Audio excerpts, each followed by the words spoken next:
Hi guys, good greetings to you all. Good morning, good afternoon, good evening from wherever you're watching from. You're welcome to Abraham Bosom. And then today we shall be discussing certain issues that has to do with marriage and relationship. And I believe that at the end of this video, there are a lot of things you're going to learn. There are things that when you hear from this video, your love life, your relationship and your marriage will not remain the same. Marriage and relationship tips. 1.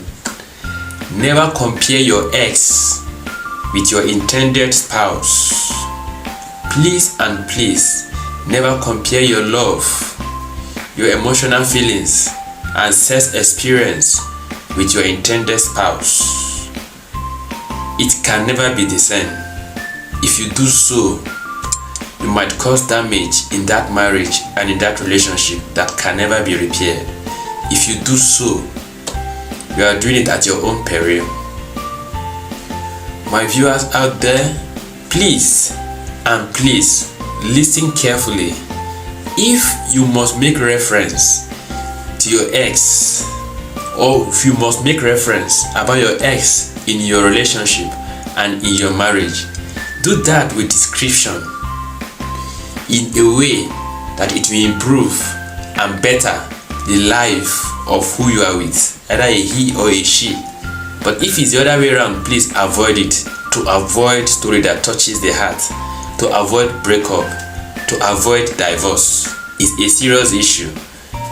When it comes to ex in marriage, ex in relationship, let there be a boundary. Don't cross that line to avoid problem. 2. The fact that he or she married early before you does not mean you're not going to get married. The fact that he or she got employed before you, the fact that he or she built a house before you, the fact that he or she got a new car before you does not mean you are not going to achieve all of those things. I usually tell people that there is no late comer in life. Everybody's time is different. Everybody's season is different. You can't fast forward it. So don't kill yourself over other person's success stories. Even two identical twins that share the same womb with their mother do not have the same season and destiny and do not move on the same pace. So God's timing is the best. Hold on to Him, and when your time is ripe, when your time comes, nothing changes it. If it's time to get married, when it comes, you'll be settled, you'll be maritally settled. If it's time to get a job, when the time comes, you'll be employed. If it's time to get promoted, when the time comes, it's going to be done. So don't let the success story of other people mount pressure on you.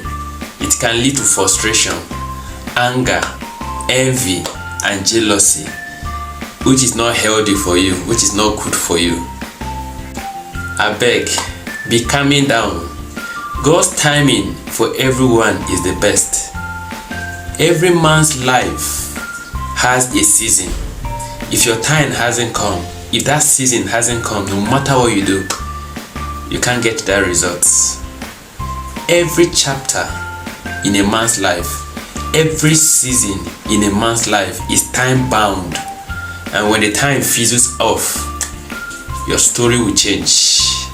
Perhaps the chapter in your life now is not palatable. The sweet one is on the way. As you are flipping up to the next chapter of your life, who knows, it might be a season of your marital bliss. It might be a season that you're going to become a landlord, a car owner, or you might become employed or be promoted. Be calming down. Your time is soon, and I believe that once you're optimistic and you're hopeful and you're putting your best in whatever you do, when the time comes, you'll be celebrated. When the time comes, you'll be elevated. It could be in your marriage, in your relationship, in your business, in your place of work, or whatever it is that you're involved in. Just be hopeful and be optimistic. God's time is the best. God's time is the best. 3, and the last one. Don't follow other people's pattern of finding a life partner. There is no standard or a fixed formula for finding a life partner. The fact that he or she finds his or her own partner in this way does not mean you're going to find your own in the same way. Some persons find their own partner in a dream. Some got their own life partner through recommendation from family members or from friends. The way and manner in which you are going to find your own partner, you never can tell. Only God knows tomorrow. Only God holds our future and our destiny. So only God knows when and how your life partner will come your way. So because Sister A did this and she got hers does not mean you are going to do the same thing and you are going to get yours. Don't walk that way. You are unique and special, and only God knows when and how you will find your spouse. Right now, I want you to be calm and work on yourself and allow God to guide you through whichever means or way He deemed fit to find you your life partner. Continue to watch Abraham Boson, and together you and I shall make it a better place. Please do not forget to always press the subscribe button to get notifications of all our videos. Ciao, ciao.